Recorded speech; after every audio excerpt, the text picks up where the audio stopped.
Now at 4 is back, and we're digging deeper into the biggest race on everyone's ballots, and that is the race for the White House. And joining us in the studio all night long, we have two political analysts, Dr. Leslie Caughell from Virginia Wesleyan University and Dr. Robert Watson from Hampton University. Thank you both for taking the time on this long and busy day. You know, so much to talk about. All right, so the presidential race, we know that it's just close. The polls are all over the place. In terms of the two candidates and their closing message over the last few days, Dr. Caughell, how would you say, did Harris strike the right chord? I think she definitely had a much more positive message, and most of her closing over the past couple of days hasn't been about former President Trump, right? I think it's been a little bit more optimistic. You can see his message, I think, is much more maybe divisive than hers has been. And why do you think he chooses that route, Dr. Watson? I think he chose that route because it has worked for him up to this point.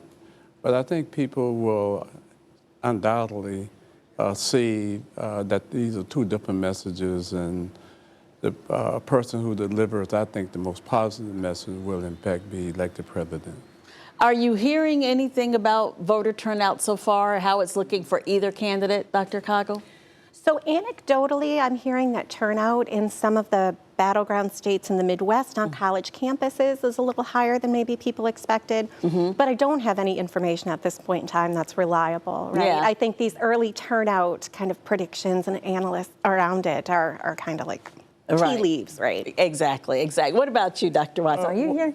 What I've seen just riding by the polling places or voting places, the turnout is steady. It doesn't seem to be a lot of people waiting to go in to vote. But we will find out soon. We're going to find out very soon. Very soon. Very soon. And then North Carolina, very important. It was a battleground state sort of last time with Biden, but this time, I mean, this is something that Trump has to win if he wants to be president. Yes. And I think the North Carolinians are going to make the decision that impacts them the most in terms of some of the issues that were raised during the campaign. And so you're correct. You're right. It's going to be a tight race. But I think in the days leading up to the election right now, the message seems to be trending more towards one group or one party than the other one. And so, again, we will see. We will see. Okay, you are going to be with us. Thank you so much.